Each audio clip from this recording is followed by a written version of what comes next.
All right, guys, welcome to day 2 of the How to Eat Healthy Eating Challenge. Sorry for my hair. We have like crazy humidity for New Mexico, and my hair does not know what to do about it. So it is just a little poof ball today. So enjoy it. Let me know how the weather is going for you guys, too. It's been wacky. It's been a wacky year. I think every year is a wacky year, though. So, all right, this is day 2 of the How to Eat Healthy Eating Challenge, and hopefully you guys all got the email this morning where I kind of laid out the habit that you're working on today. If you did not get that email, feel free to let me know and I'll get it sent out to you. So really quick, I totally forgot to introduce myself in yesterday's video. So for those of you guys who are newer to me, like hopefully, I think most of you guys, we've at least like talked in Messenger, but in case we have not officially met, I'm Jess Rowe. I'm a holistic health and fitness coach. And my goal is to make creating a healthy life that works for you simple and effective and enjoyable. So that's kind of it in a nutshell. This community is here to really support you as well, and especially to help simplify all of the information out there while empowering you to start making decisions that are right for you, as opposed to worrying about doing what you're supposed to be doing, and getting all that anxiety. So today, building on that, we are talking about how to start releasing that anxiety and guilt from eating. Because I can't do everything, right? I can't tell you how to do all of that for all aspects of your health. But since we're doing the challenge with healthy eating, we're going to focus in on food today. So the challenge itself, for those of you guys, because I invited everybody here in this group, I know not all of you guys were signed up for the challenge. If you still need to sign up, if you want to get those emails, let me know. I will drop the link for the sign up below in the comments here in a little bit. So you can still sign up if you want to. You can also still invite friends if you want to. So that leads me into the giveaway. We're doing a giveaway for the challenge. So, you can win either, first prize is a 60-minute goal setting session with me where you'll walk away with a 4-week plan for yourself to give you some guidance over the next month so you can actually start making some headway. Plus, you'll get the custom nutrition guide. The second place prize is a 30-minute coaching call with me to work through whatever your biggest issue is right now, and the custom nutrition guide. And then third prize gets the custom nutrition guide. So the ways you can win, I am going to give first prize to whoever is the most engaged.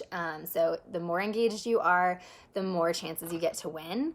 So get engaged. How you get engaged, showing up to these videos or watching the replay. So dropping comments to let me know that you're here.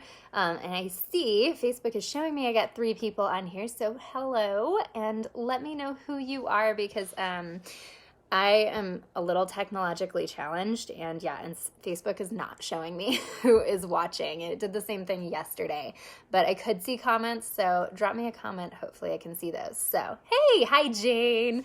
Awesome. Yay. Okay, I get to spend like the next 2 hours with you. This is so fun. So, Jane, all right. I hope you're having a good day. Yay. So where was I? I got all excited and lost my train of thought.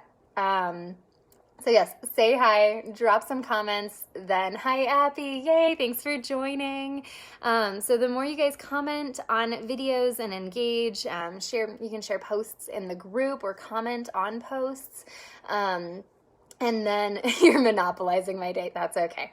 I love that. I love it. I love getting to spend time with you. So yeah, comment on the post, show up to the videos, whether it's the replay or the live.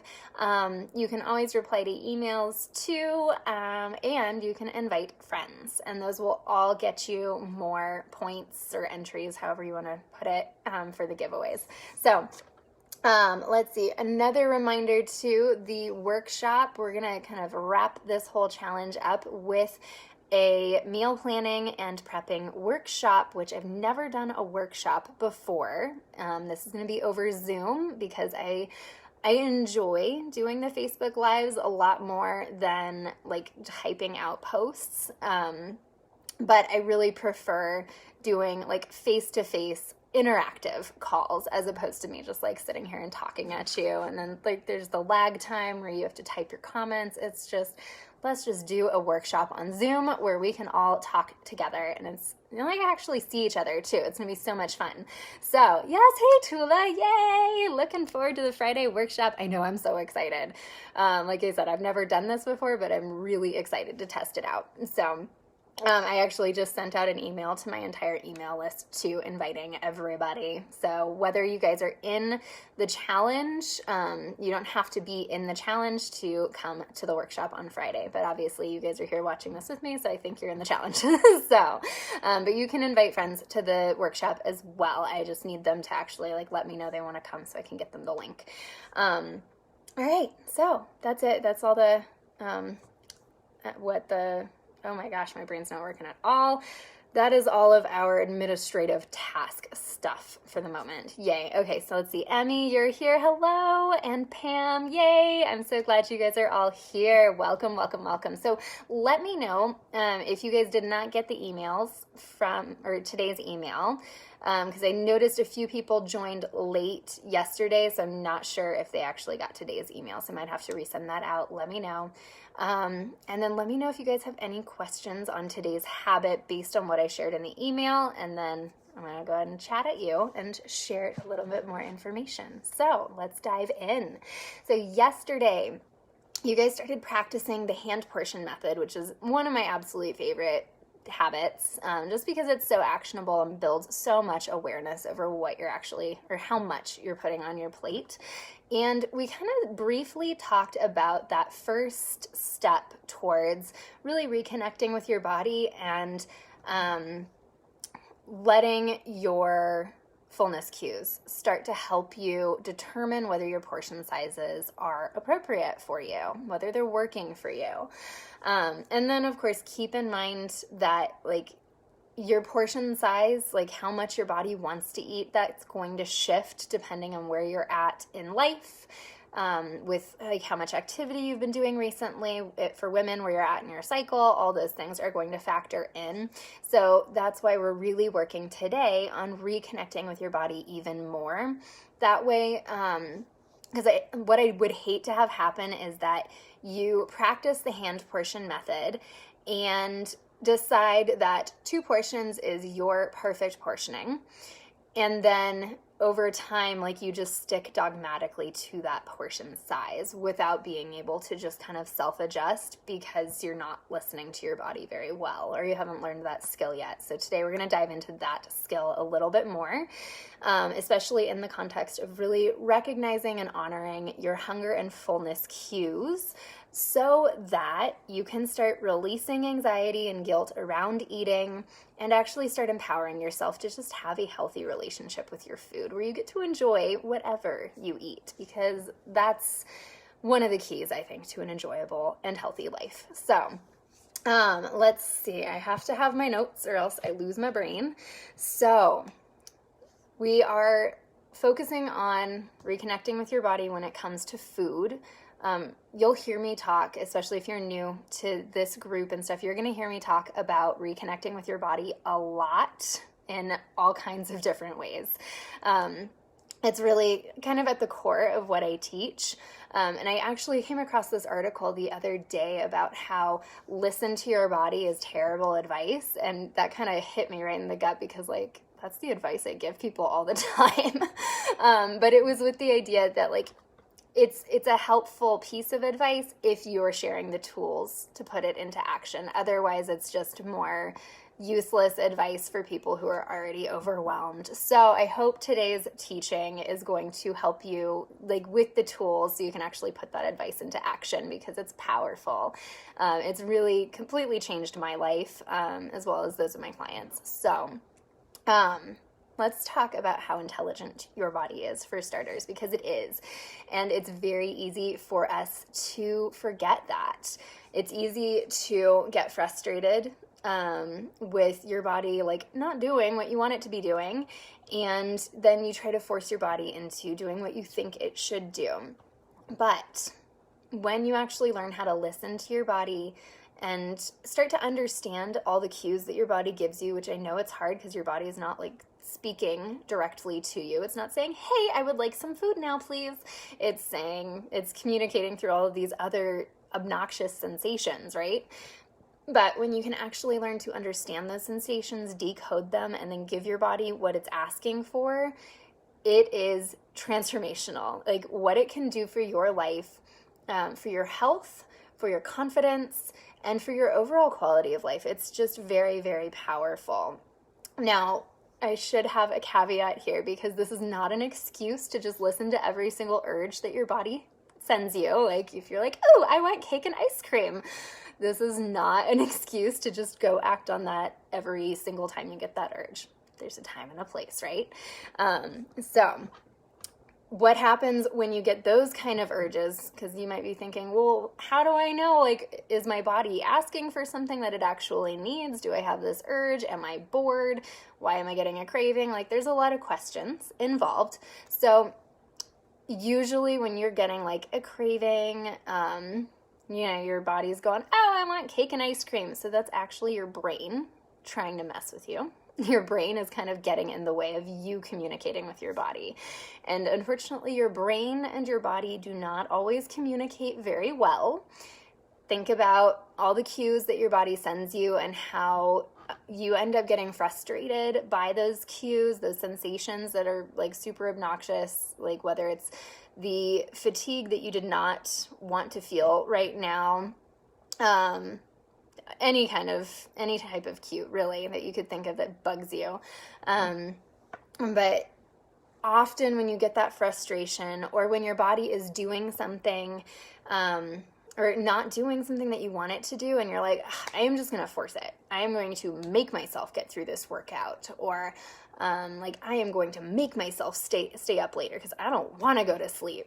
That kind of thing, that's basically your brain misinterpreting your body's cues and really creating problems, right? Because you're kind of asserting your own assumptions and expectations onto your body without actually opening up both lines of communication so your body gets a say as well. It's a very one-sided relationship where your brain is saying, this is what I think needs to happen, and that's how it's going to be, and your body is over here going, but I'm not being heard. Like, please hear me. Please give me what I want. And then that doesn't lead to good things down the road. And it leads to a lot of frustration and a lot of body shaming and just not being happy in your skin. So while I cannot teach you everything about decoding all of the many cues that your body can send you, that's something we'd kind of work on more in depth with my clients.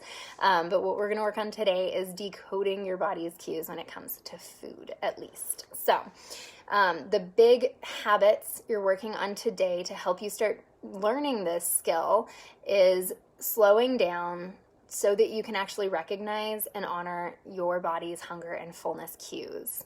So that's not easy, of course. And I know, so the last time I ran this challenge, the slowing down part was hands down the habit where I met the most resistance with people, because we live in a society that does not value slowing down. We live in a society where faster is always better, and you're always encouraged to, or even like you have workspaces that really do not support slowing down. Like you get a very brief period to eat and that's it.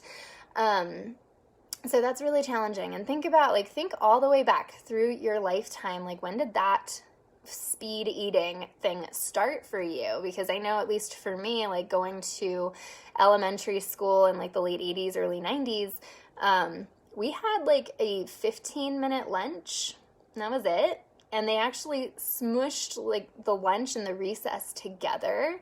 So if you wanted to actually get any good recess time, you had to eat as fast as possible so you could go play. And so like I learned from a very early age to eat as quickly as possible. And like we didn't get snack time in the afternoon or whatever, because we were done with school by like 3 or 3:30. And so you just ate everything that was in your lunchbox. Whatever your parents had packed for you, you ate that. Or if you ate at the cafeteria, you just ate everything on your plate, regardless of how hungry or how full you got. And then you wanted to go play.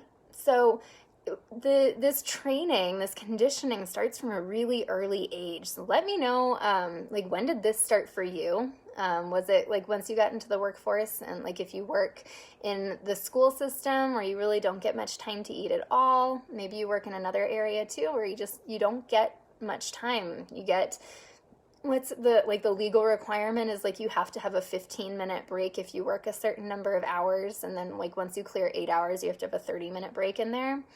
Like, that's not a lot. I mean, 30 minutes is nice, but what if you have other things to do too, right? It makes it hard. So I get that slowing down is tricky. We're going to talk through a couple tips, a couple options too here shortly on that. But so start thinking about where did not be honoring your hunger and fullness cues really start for you? Because also, like I said, eating everything on your plate, many children, including myself, are taught to clear their plates, right? So your parents like pre-portioned out your food. They decided what portion size you were getting. And it didn't matter how hungry or how not hungry you were, but you were expected to eat all the food on your plate regardless. So not only are you conditioned from a very early age to eat quickly, you're also conditioned from a very early age to ignore your fullness cues, maybe even to ignore your hunger cues if you weren't allowed snack times during the day, that sort of thing. So let me know. I'm curious kind of where all that might have started for you. So what if you never actually learned how to eat properly as a result of that? What if you never learned how to eat I'm talking about slowing down, but that's slowing down from the perspective of we're already eating too fast. So what if you never learned just how to eat at a normal, healthy pace, at a pace that actually supports your digestion? Because think about how fast you eat. That leads to some stomach upset, right? So it's not the most pleasant. So what if you were never taught how to eat at an appropriate, healthy pace? Maybe you have a lot of gut issues and it could be solved by simply slowing down. A lot of times too, side note, that comes from eating foods that your body doesn't process well. That's something we can get into another time though. But yeah, slowing down can lead to a lot better digestion, a lot better relationship with your food as well. So let's see, Jane, you always eat really slow. Yay, but you never got to finish your lunch in school. Oh, so that's so interesting though, because so your body was saying, no, we're going to eat at the pace that's right for me, instead of you forcing your body to fit what the school system really was trying to establish as the standard. So I'm glad that you were able to hold strong on that, and that you continue to eat slowly. That's so good for your body. Yay. Tula says, definitely the speed eating at school, having to clear the plate. Yeah, the guilt of throwing away food, for sure. Yeah. And it's I caught myself doing this too. That's one reason I love really exploring this kind of stuff, because now that I have small kids, I find myself really having to be a lot more mindful about what am I teaching my kids about their bodies and about food and exercise and all of that. So I'm always really reevaluating my beliefs and assumptions about this stuff. Let's see, Tula says, my husband is the slowest eater ever. I'm trying to learn from him. Yes. I remember my grandpa was the slowest eater. My dad used to hate going out to eat with him because he would eat so slowly that he would actually end up sending his plate back to the kitchen so they could heat it up for him again so he could finish. That's amazing. But yeah, no, I find myself really reevaluating my assumptions with my kids, because I caught myself, I've always known I did not want to raise them to finish what was on their plates. But then at the same time, as a mom on a budget, I was we can't keep throwing away all this food, you guys, come on. So I mentioned yesterday how I actually started using more of the hand portion method with my kids, and it's really resulted in awesome improvements where they eat just enough. They eat what's right for them now, and then I'm not over portioning out their food, which is great. So, all right, enough with the side notes. So let's get into the habits that I had emailed you about today to really start working on this. So this is a process. So I don't want you to like get overwhelmed or to feel like this is way harder than you wanted it to be. It's super simple. All you're really working on today, in addition to like continuing to practice those hand portions, you're just bringing more and more awareness into what all is going on with your body when like surrounding food. So start recognizing what all is happening in your body leading up to a mealtime. And then we're going to I'll give you guys an exercise tomorrow that'll kind of help you start bridging the gap between meal times. It's going to be a lot of fun. But for now, start thinking about like as you're getting closer to meal times, what's happening in your body? Like what cues do you start to notice that might suggest that you're getting to be hungry? Because it's not always about a growling stomach. Usually like the really rumbly stomach or the like lightheadedness, the brain fog, that sense of low blood sugar, those are usually more like late signs of hunger, where you might have missed a hunger cue earlier, which could be as simple as like just thinking about what you want to eat next. There might be like that bit of grumpiness or just like a slight change in your mood or a slight change in your energy level. And then, once you get to like the super growly stomach, lightheadedness, fatigue, maybe even headache, those are definitely signs that you missed your actual hunger cues. So start trying to notice like what are your actual like preliminary hunger cues. That's all you're doing with that one, right? Just start to notice. And this is just a process. You'll be working on it all this week, and then you can keep working on it beyond as you bring more awareness to what's happening with your body. And really approaching it from the perspective of just seeking to understand and kind of like analyze, like collect and analyze data. If you're nerdy like me, then like it becomes just this nice process of just really getting to know your body better. So same deal with the fullness. As you're eating, you're just starting to recognize like at what point, like what signs is my body giving me that I might be getting full or that I might be getting close to done. Because if you have really been conditioned to just eat quickly and to clear your plate, you might not even know what those signs are.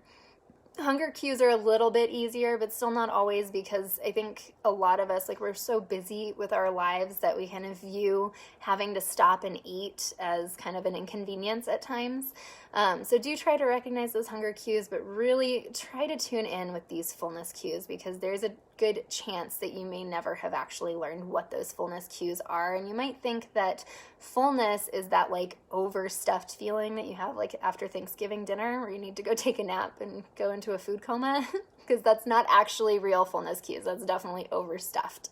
A couple really common ones are that you start to lose interest in what you're eating. It doesn't taste as good.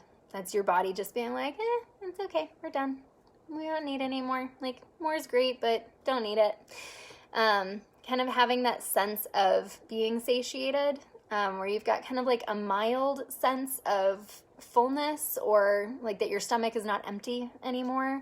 And maybe you feel content or satisfied. Maybe your energy has stabilized. Maybe your mood is better. Maybe you're just feeling calm and happy.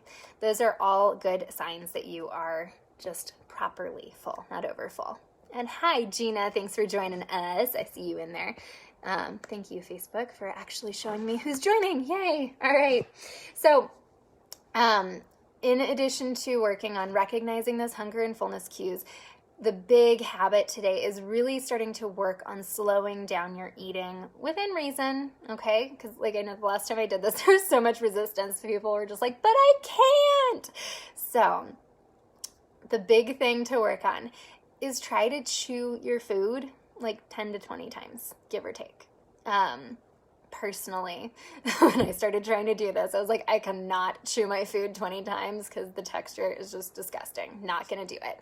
So find what works for you. Really, when you just start taking a little time to like chew and consciously chew, where you're counting and you're actually recognizing the textures and the tastes of your food in your mouth, before you swallow it. Like, sorry if that's disgusting, but when you take a little time to just be present with what you are shoveling into your mouth, ideally not shoveling, but spooning slowly into your mouth, it helps you start to slow down, and it helps you start to find what pace really feels better for you. Like, we're not going to cut the duration of time, or we're not going to double the duration of time it takes for you to eat, right? Overnight, it's not going to happen. We're just going to have to slowly start practicing slowing down. So what happens when you start chewing a little bit more?